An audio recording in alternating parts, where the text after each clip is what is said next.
Yo, so what's up guys? So welcome back to XMUX20 Legendary Kurama Gaming nga pala mga lods. So yun, so for today's video guys, so content natin, so gagawa tayo ng refining stone para pag-upgrade sa yellow option ng ating item. So okay, so first, so kailangan yung pumunta dito sa AIDA 1 guys, and then dapat meron kayong excellent. Yan. So dapat meron kayong excellent para makagawa kayo ng refining. Pwede naman normal item, pero mas maganda yung excellent, mas mataas yung ano.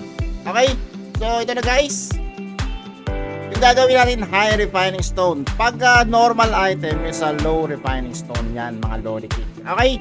So first, yan, so punta kayo sa AIDA and then hanapin nyo yung NPC na to, si Obsborn. Yan, tama ba yung pangalan yan guys? Yan. Okay, so ito na mga lods. So lalagay na natin yung ating mga excellent dito. Ayan. So ayan, 50% success rate yung kanyang percentage. Okay, so 50-50 mga boss. 50 mabasag, kaya pwedeng masuccess. Okay, so ayan. Okay, so unang salang meron agad tayo guys. Ayan o, high refining stone. Yan. So kapag normal item, lower yung lalabas doon mga lorry kit. Ayan, boss. Yan.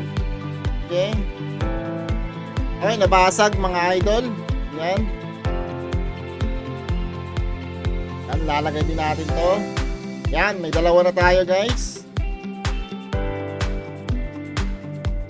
Yan, lalagay pa natin to. Utang. ADSR. Okay.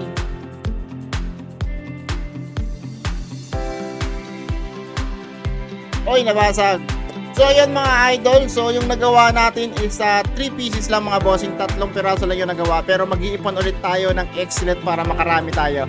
Okay guys, so yan lang muna ngayon yung ating content. So thanks for watching mga bossing, and don't forget to download and register XMUX20 Legendary guys. Bye bye everyone, bye bye.